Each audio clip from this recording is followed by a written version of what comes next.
the TEFL Commute, Season 5, Episode 4, in which Sean and I are joined by a special guest to talk all about film and video. Let's get started.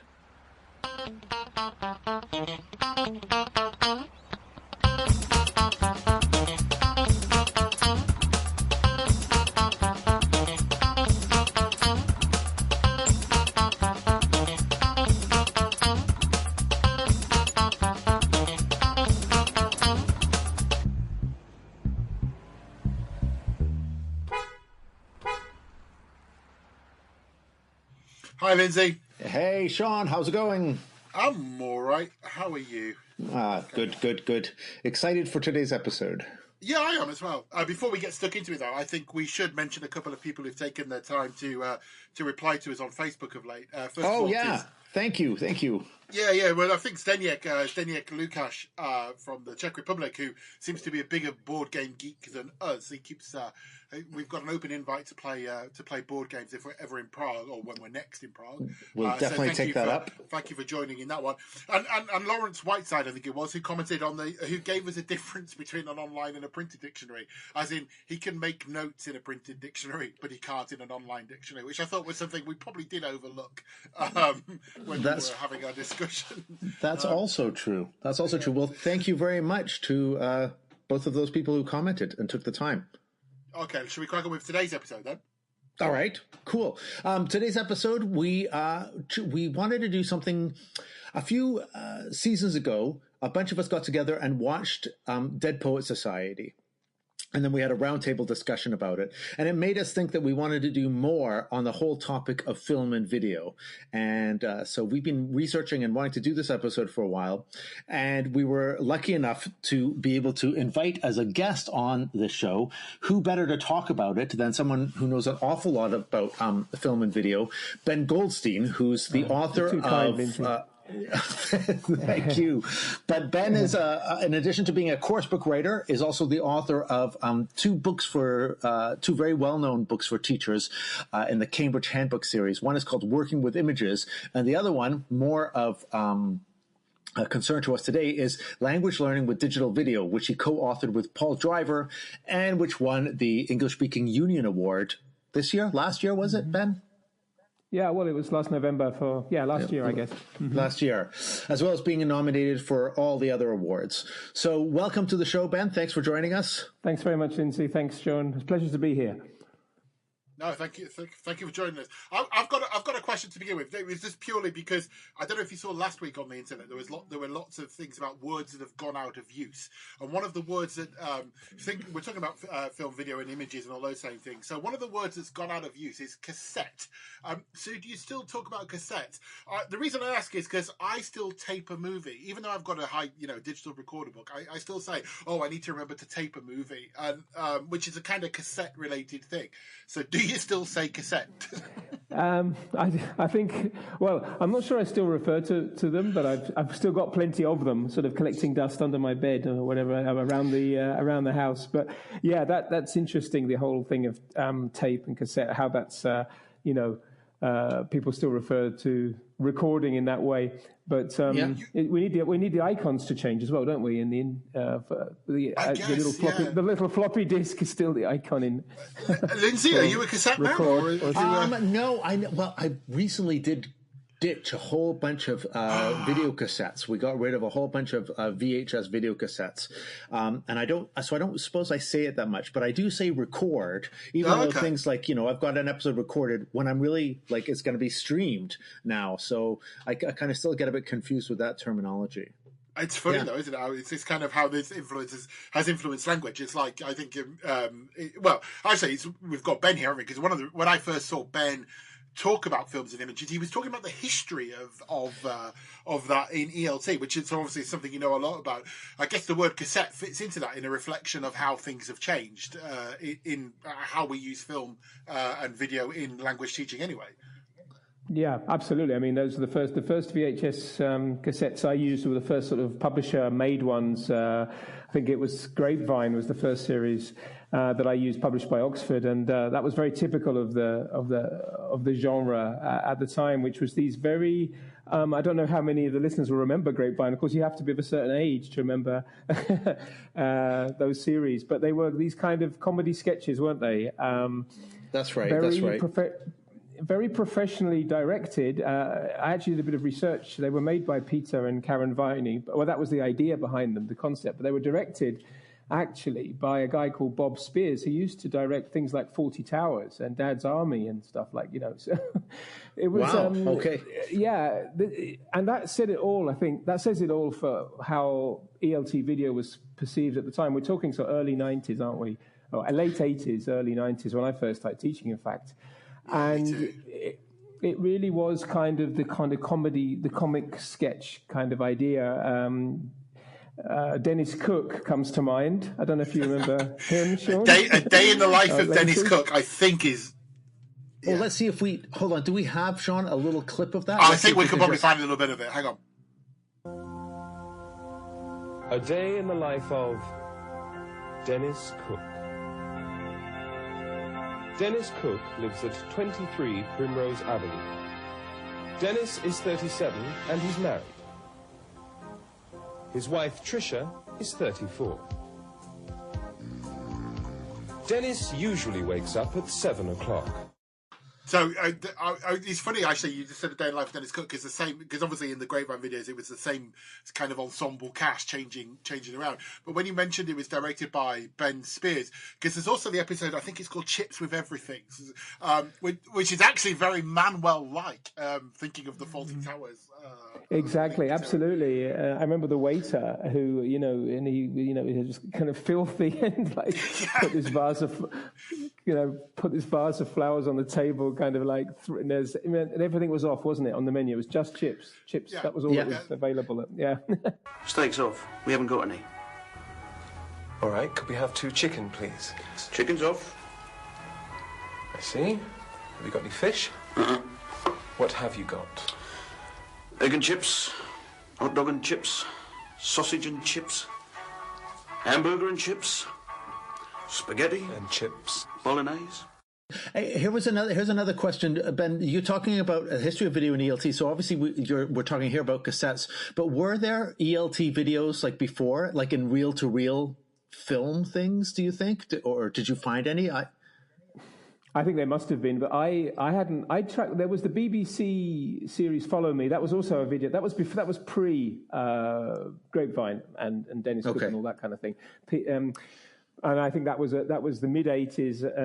But no, that would be a very interesting research project to do, to go back further and find reel-to-reel stuff. But as far as the first video course that I found, well, at least British English video course, was the BBC's Follow Me, which also had a bit of everything, but it did have an awful lot of these kind of comedy sketches. It had Francis Matthews in it, who was another well-known sort of presenter at the time.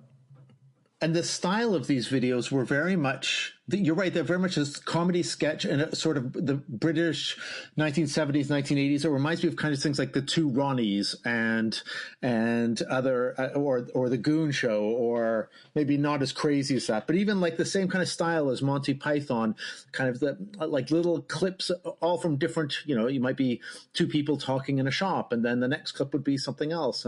So yeah, very much a similar style. I don't recall Follow Me.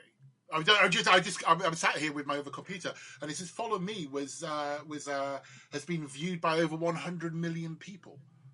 That's incredible. Yeah, I mean, it was incredibly popular. I think it was a little bit before our time. I mean, in terms of classroom use, I don't think it. I mean, it wasn't packaged like by a ELT publisher. It was the BBC's. I think it was given like those. It was sold as a kind of supplement, or it was sold in kiosks and things like that. It wasn't distributed in the same way. I think it wasn't necessarily used that much in the classroom, but for self-study, for more. And but yeah, I analyze in my talk, The History of Video. I analyze a scene from there, and it's all RP. It's unbelievable, and it's all display language.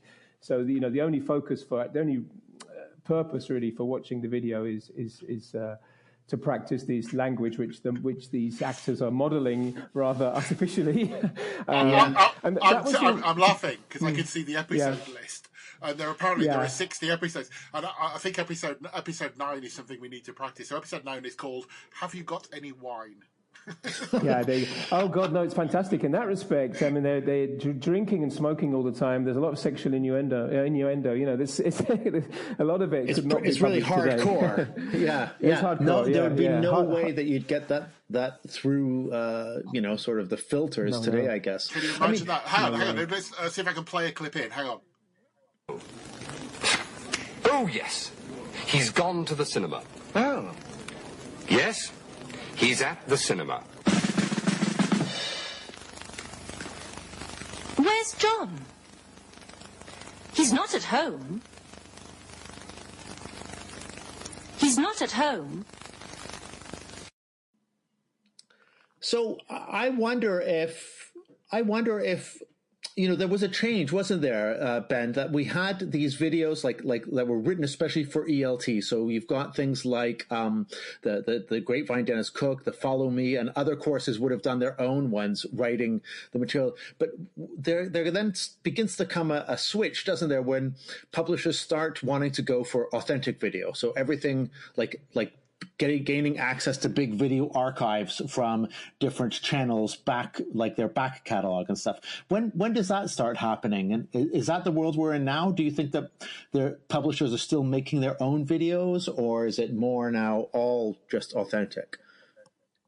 Yeah, no, that's very true. I think people got a bit tired of the students got tired of watching programs that had just been specifically made for them, and then this whole issue of authenticity, it became such a buzzword, and however discredited that term is these days, or is questioned. The whole notion of authenticity, certainly, sort of in the mid-90s, and that's when. I suppose the end of the 90s is when I first started writing course book material, and we incorporated with Framework, which was the first course book series we produced. We incorporated Reuters. We had an agreement with Reuters news agency, and we incorporated authentic video reports then. And that was the time, I think, from the mid-90s onwards, that and that hasn't really changed, actually, in 20 years. I mean, still publishers are kind of supplementing their courses. They're very much...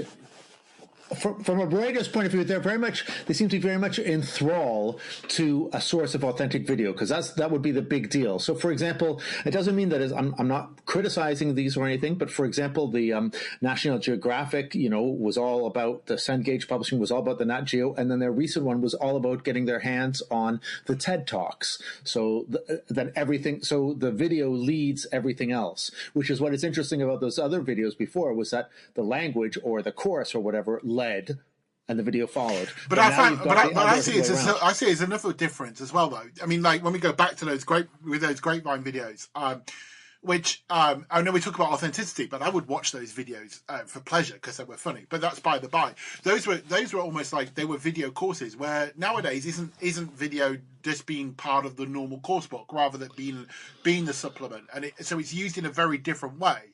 I mean, the Grapevine videos were lessons on their own that went along with Streamline and the other books that were out at the time.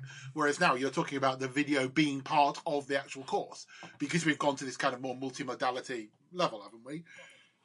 That's right. I mean, those are also to do with the role of video. I mean, when Grapevine when Grapevine appeared along with others.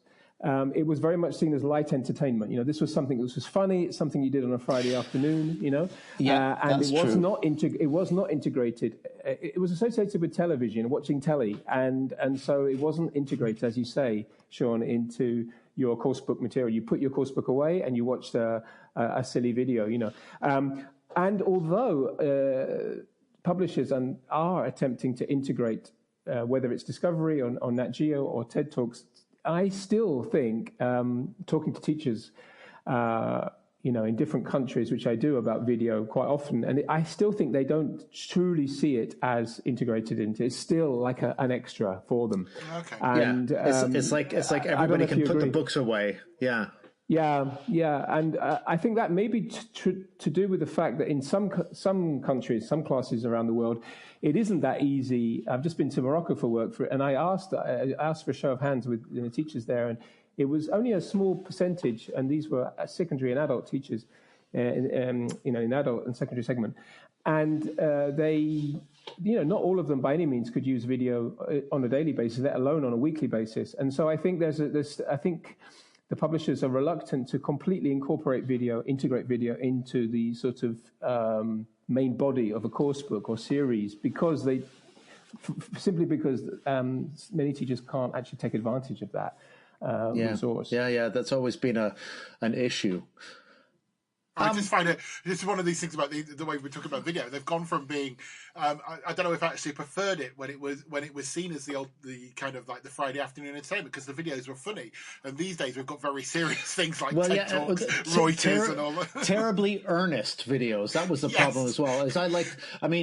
We did when we did a course book that I was working on called Global, we had both. We had the BBC videos and specially written for the course videos. And in fact, we thought that the BBC videos would be the most popular ones, but it turned out the teachers preferred the other kind of silly tongue-in-cheek ones. But this I did the same for course book. It was just like the videos were so dull, and you're trying as a materials writer, you're trying to write activities to go along with the videos.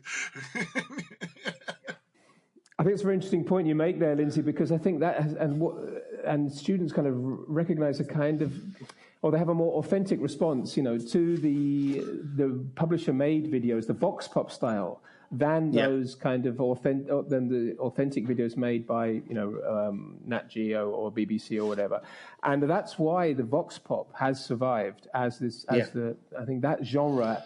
Depending, it can be just straight face to camera, or it could be like you included in Global, for example, that kind of thing, which sounds a bit more experimental. But that really has survived, and I think that's because students can see the people as kind of, I like to think of them as kind of sympathetic role models. These are as long as they're not just native speakers speaking, ridiculous RP or whatever, but they've got kind of international English there. I think they really are. They really are much more. There's a big difference, I would say, between having video vox pops than just having that on audio, seeing the person talking, and then that acting as a model for your own output. And I think that's why it survived that particular genre. And now, of course, it's even more relevant because of the video blog. And the idea that just of course, we've moved away completely now. I think, we're starting to move away. I say we're moving, but perhaps that's. I'm sensing now that finally the publishers are beginning to abandon this idea of this media kind of agreements with big media organizations, and actually want something a bit rawer, a bit edgier, a bit more homemade, because that echoes the whole YouTube generation. And so include video blog material which students can then watch and replicate. I think that is kind of where we might be going in the future. It's interesting because I was rereading your language learning with digital video book the other day, and in the introduction you and Paul were talking about and I think let me just find the sentence. You say there's an increasing need now in these days for teaching activities based on video and moving images, and when you say that's because of this kind of move into a more visual world, is that why you think it's more important? Because video and film's been used for quite a while in teaching now, but so to say that we should focus more on it now is that the growing need for kind of visual literacy? Would you say? Yeah, because we communicate so much now via video, and our learners possibly even more so. Certainly teenage learners. This is the way they interrelate. This is the way they interact with each other, and so we kind of owe it to them to kind of incorporate it more because of that. And I think the secret is,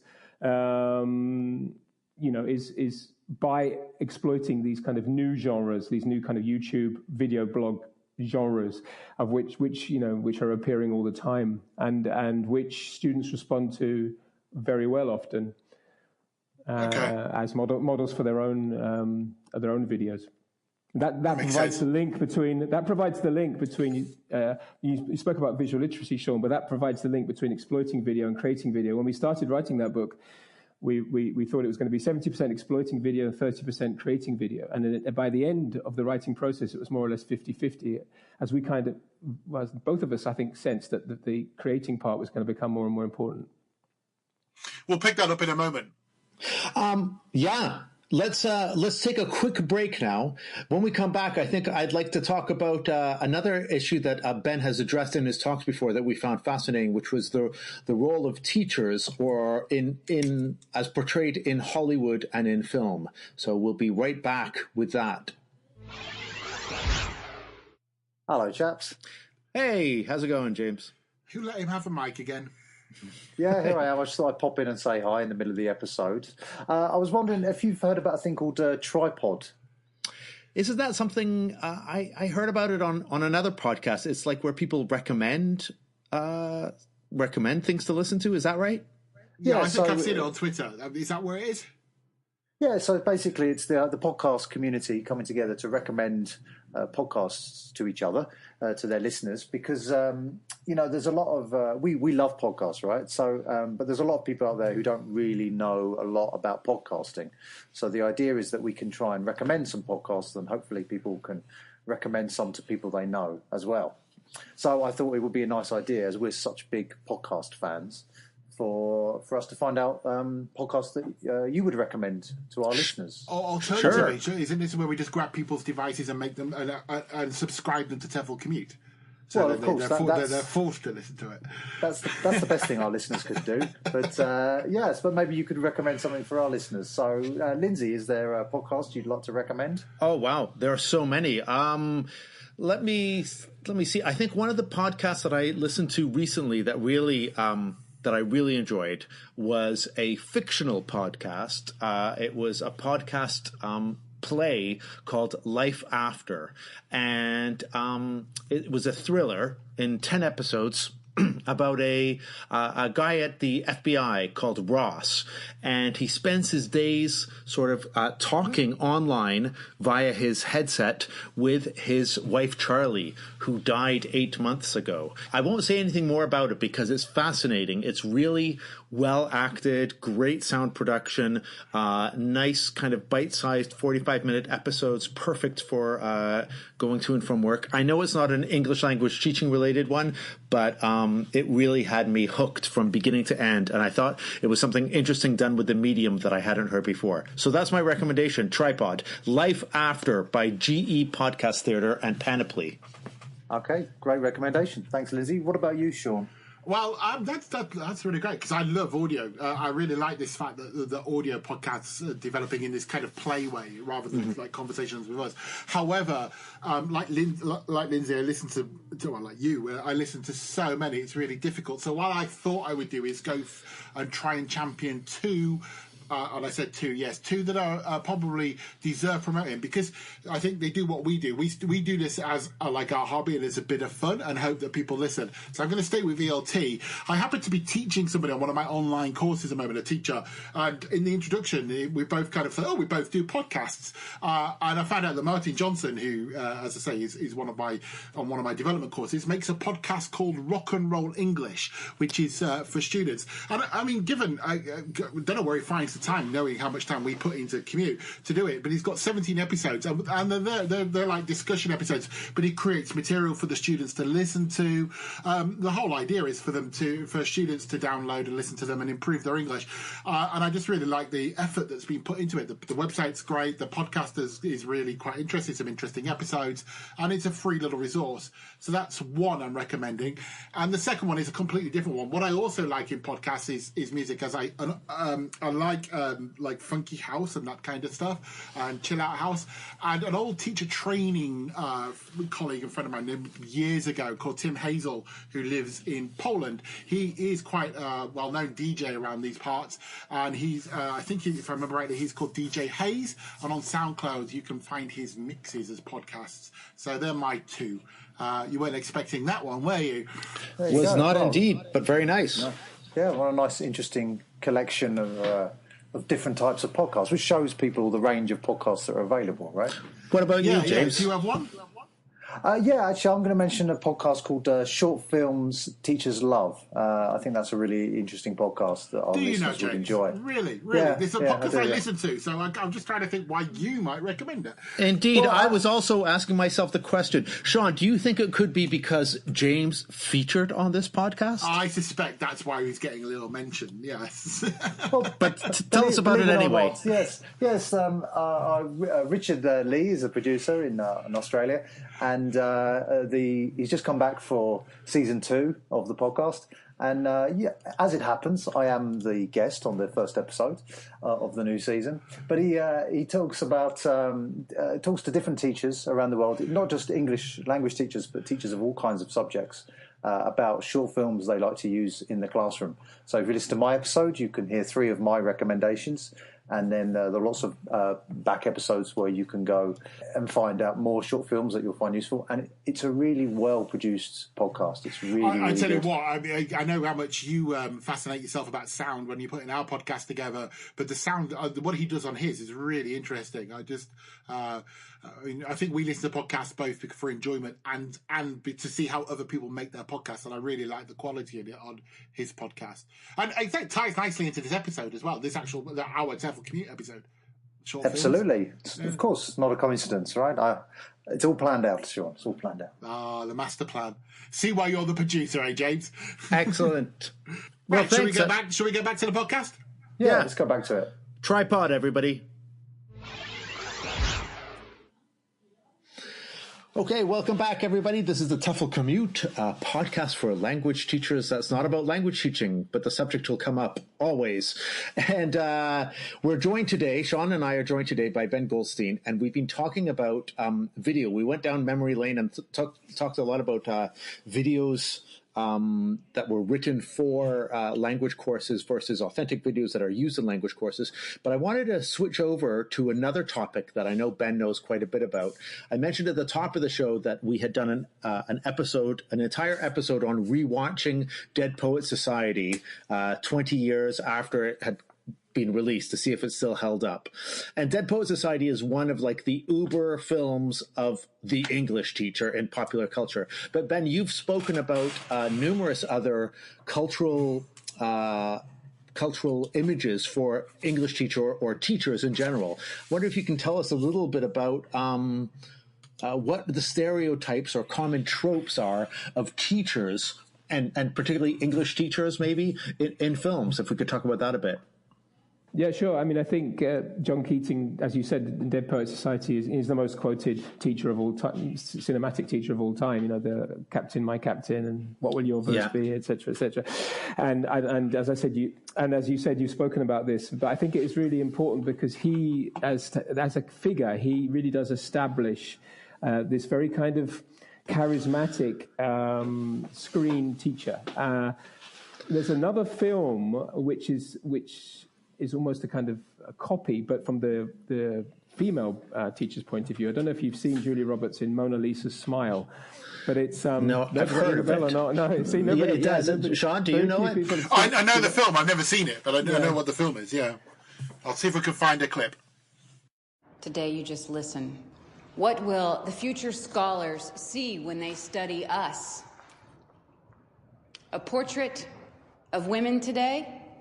The perfect likeness of a Wellesley graduate, magna cum laude, doing exactly what she was trained to do.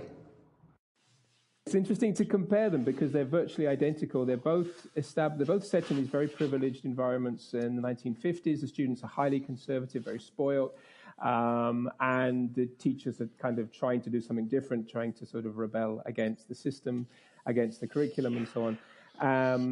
But it's interesting as well that they challenge the status quo to a certain extent. But if you actually look at them as teachers, it's all about them. It's not about the learners at all. And and again, as models, I think they represent very complex figures for teachers. It would be virtually impossible for us to be as charismatic as them in the classroom, and probably not, and probably could be counterproductive. You know, I think that's definitely. Yeah. Yeah, we definitely thought that. We found that when we were watching, Mr. Keating and Dead Poet Society, we were saying, God, what a teacher-centered class. I mean, it's all about standing him standing on the table. I mean, getting them to stand on the table. That's one characteristic. And as I said, Dead Poet Society and Mona Lisa's Smile sort of reflect that side.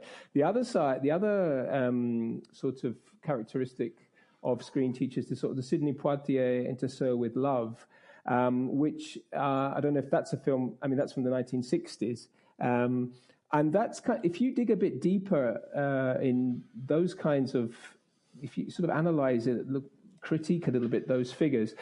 What's interesting about these teachers is they didn't actually want to be teachers. So the profession is kind of undermined, interestingly. Sidney Poitier in that film, he couldn't find him. He wanted to be an engineer, but he ends up being a teacher. And of course, he ends up loving it. But that's not what he really wanted to be. And I think that's also revealing that teaching is kind of, the profession is kind of somewhat, is not considered like a proper profession. And the same thing is true many years later. There's a film called Freedom Writers, Julia Roberts. Again. Is it Julia Roberts again as a teacher again? Okay, I think it is, isn't it? Maybe perhaps I think it is. You continue, and I'll do the Googling. You check it. But teaching him, I haven't got my notes with me, but she teaches immigrants in the Hilary Swank. Hilary Swank. Writers, and she teaches these immigrants in the U.S. But she wants to be a lawyer, and she ends up doing this job, because she couldn't find anything else, and her parents are not happy with her being a teacher. Isn't that the same trope that's used a little bit in Dangerous Minds with Michelle Pfeiffer, who's originally a Marine and she's kind of like going to teach now in a poor neighborhood? Wasn't that's it right. that? I mean, there's so many things to talk about here, but what's interesting about these kinds of films, Dangerous Minds, Freedom Writers, So With Love, is that they're the opposite to like Dead Poet Society, because they're the in these films like Freedom Writers, the students are very, they come from very difficult backgrounds. It's very conflictive. The whole, and the teacher is there to sort of try to, turn them round. Whereas in Dead Poets Society, of course, they're very posh and very privileged and so on. So again, you tend to have these extremes. You either have classrooms where the kids are, or have a lot of problems and there's very complex backgrounds and so on.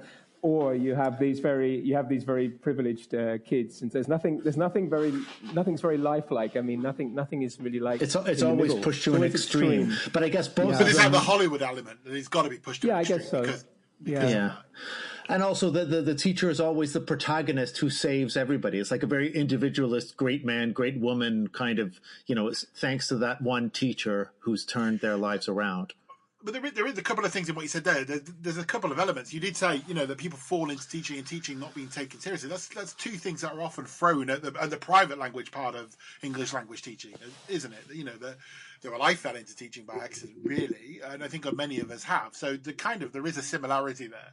Yeah, that's true. But it's kind of the I don't know, that somehow it's not considered as a sort of proper profession, and then these teachers are often criticized by their peers or by their family. The other interesting thing about Hilary Swank, which I think is in that film, is that she sacrifices everything for her teachers. She has a very unhappy personal life, so she gives everything for her teachers, which again is not a positive role model for teachers to see. Teaching obviously, and I think that's also very important, that she gives too much of her life and to the class, and then her private life suffers. And a lot of these screen teachers have very unhappy lives out of the classroom.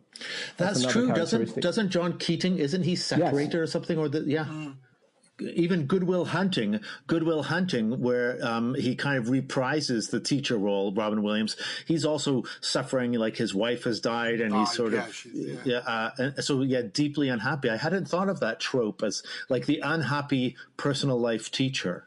They're not. That's true. Interesting. Hey, is there do you think? Well, there doesn't seem to be, apart from Dead Poet Society, which was about English literature. Are there any films about English language teaching, or a TV show about English language teaching? And do you think there could be like a good feature film about ELT? And if so, my next question is, who would play the ELT teacher?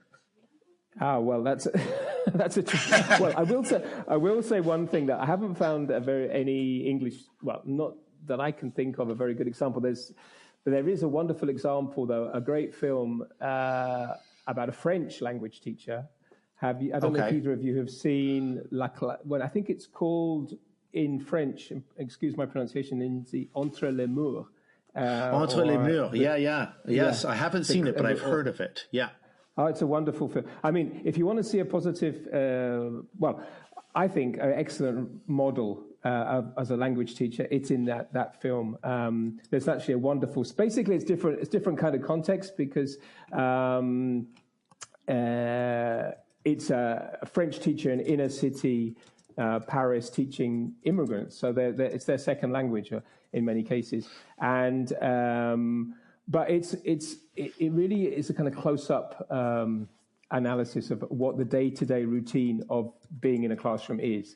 And there's this wonderful scene. There's this wonderful scene in it where he starts. He's teaching a grammar lesson, and then he's teaching like the imperfect subjunctive or something like that, and then the class starts saying, "Hang on a minute, but I've never heard this before. I've never heard this tense before. Why are you teaching us this tense? This is, and instead of it being, it sounds like it's too confrontational, but in actual fact, there's this fantastic dialogue that then emerges. So it's a perfect kind of dogma scene, a dogma ELT scene,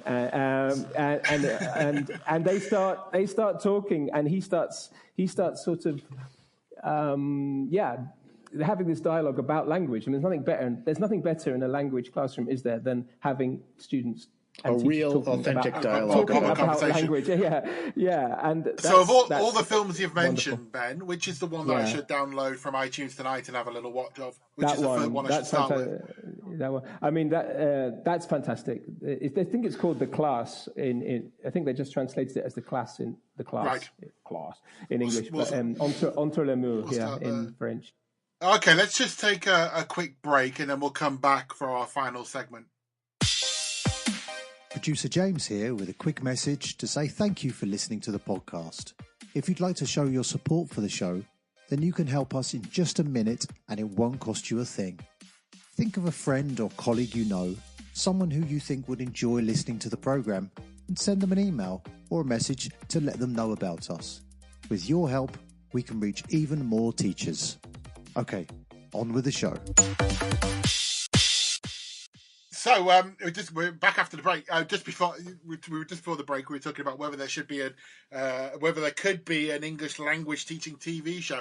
It just reminded me that when I used to work as a full-time kind of CELTA tutor, and it was kind of the height of the things like The Office and those kind of fly-on-the-wall documentaries, and we always felt that the 4-week CELTA course was primed. That 4-week teach shading course would be perfect for yes.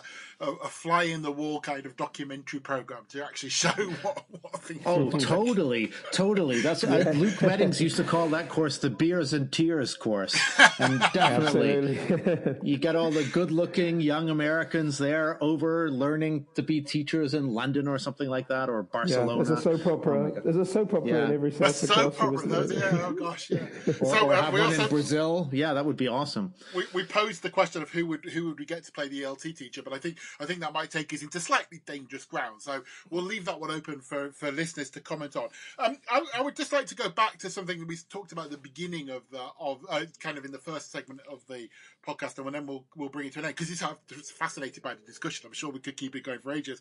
But just before kind of the early break, we got close to sort of mentioning YouTube, and Ben was talking about when he was writing the book, he said we thought it was going to be more about I'm kind of misquoting you, Ben, so I do apologize. More about exploiting and then into creating. But it did make me think, I mean, are we getting to that point where, basically YouTube is the future and students making their own video might actually be the video that we use in class? Is that where we are going?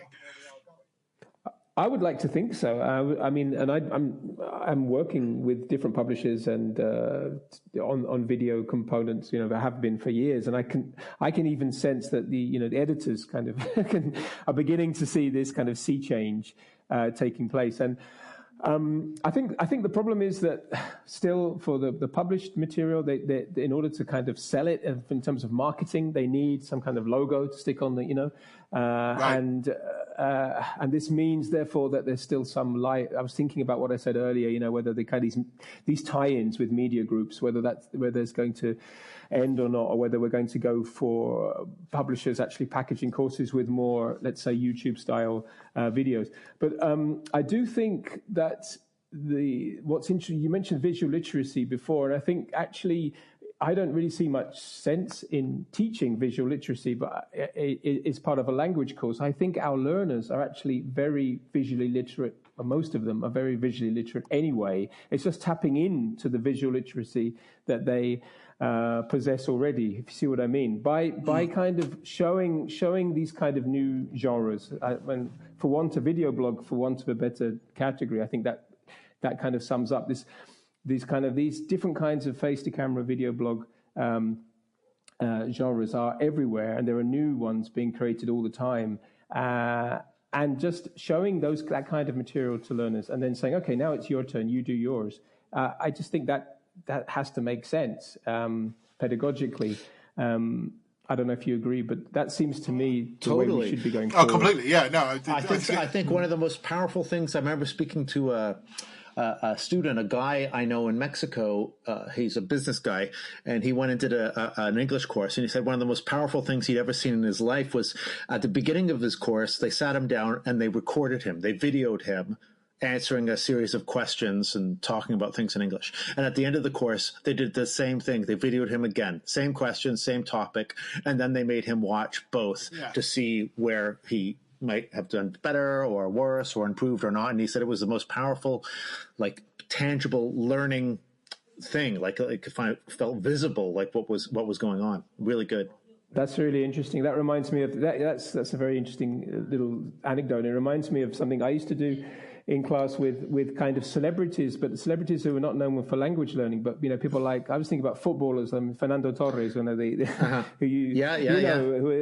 then watch him on YouTube and actually watch him in his first interviews in English in the sort of press room, and then like 5 years later and see and then show that to students, and they like amazed because they suddenly see these kind of stars as language learners, and it's incredibly motivating for them and interesting for them. And then they sort of say, oh yeah, but I can speak better English than Fernando Torres, but then let's see how he's improved. That's what YouTube can give us, that kind of thing. And it's just a question of experimenting and looking at what's available out there. The other thing which I love, and I think which I love working with, and I think there may be a lot of future in, is this whole idea of comments. Because people often just ignore the whole comments idea in YouTube. They say, it's full of, chance to troll people. Of course, absolutely, and you have to filter all of that, of course. But that is, of course, a great way that people interact with each other in English very often. And exploiting those comments and getting learners commenting on each other's videos, commenting on videos in general, answering comments that they see online, all that kind of thing is a very important way that you can combine, image and text. So I think that's also an interesting. So basically, what you're saying, that the future of the course book is that it will be based around a video-based online blog and papers going completely. I don't think he said that. I'll throw in a controversial statement at the end. What I'm saying, I think what is interesting though, and I'll finish with this, is that a lot of people are sort of saying that it's video. This is what's happening. We're all communicating via video. We're all communicating via the visual image. And no, I don't think that's true. I think it's exactly the whole multimodality thing. That's the fascinating thing. All these kind of immersive kind of landscapes online where there's audio, there's video, there's links, there's, you can access it and customize it and become immersed in it. There's so many different kind of environments like that now where the text and the image are kind of complementary. And that's, I think, another area which we need to explore in the future. So it's not the end of the text at all, more like kind of the way that the text and the image 2.0. Kind of, exactly. The way they work together, I think that is, I think that is also another very interesting avenue to explore in the future. I think it is. Thank you very much, Ben. I think we're coming to the end here of our episode on film and video. Thanks very much, Ben, for joining us. A pleasure to talk with you, as always. Thank you very much so, Ben. Thank you. It was a fascinating discussion. Any of our listeners, if you do get a chance to hear Ben talk about video, he does lots of conferences. So definitely, if you're at a conference, you see his name on the program, do seek him out. He has a lot of interesting things to say about video, images, and the rest of it. Is your website bengoldstein.es, Ben? That's it. Yeah, I'll put it on the show notes. And just to plug again, because I really do like the book. Language Learning with Digital Video is the book that we kind of referenced a little bit during the talk, and it's well worth checking out if you can find it and you're interested in both exploiting and creating video. It takes a lot of these themes and shows you how to do a lot of these things that we talked about a lot further. I really liked. I'm going to pop quiz you to finish with both. We mentioned Grapevine. And there was a part that we talked about Dennis Cook, but who were the stars of A Weekend Away and A Week by the Sea? Oh, those are two other ELT videos, aren't they? They're also in the same series of the Grapevine idea. Oh my gosh! There you go. So I'll leave that one hanging. One of our listeners will know. So thanks, about anyway. I'll say goodbye and I'll leave you there. Bye. Okay. Thanks, everybody. Bye. Everybody.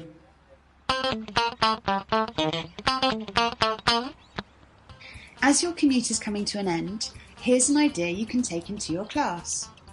In the episode, we talked about vox pops and creating videos. A vox pop is the opinion of a person usually recorded on audio or video used in broadcasting. We can create them as a way of further practicing language.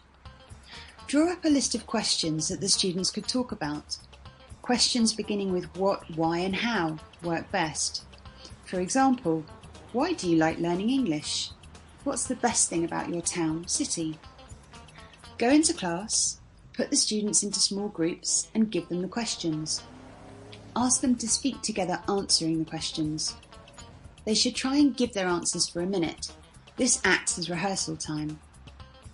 When the students are confident, ask them to take out their mobile phones and record each other answering one of the questions. Regroup the students and ask the new groups to play their recordings. The students should watch and decide if they agree or disagree with the opinions in the recording. If you have permission, you could collect the recordings and put them on the school's website or media channel.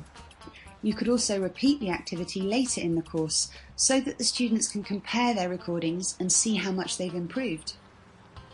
You can find the instructions for these activities at our website, www.teflcommute.com. You've been listening to the TEFL Commute, an original podcast produced and presented by Lindsay Canfield, Sean Wilden and James Taylor. Don't miss out on any episodes by subscribing to us on iTunes and by visiting us at www.teflcommute.com.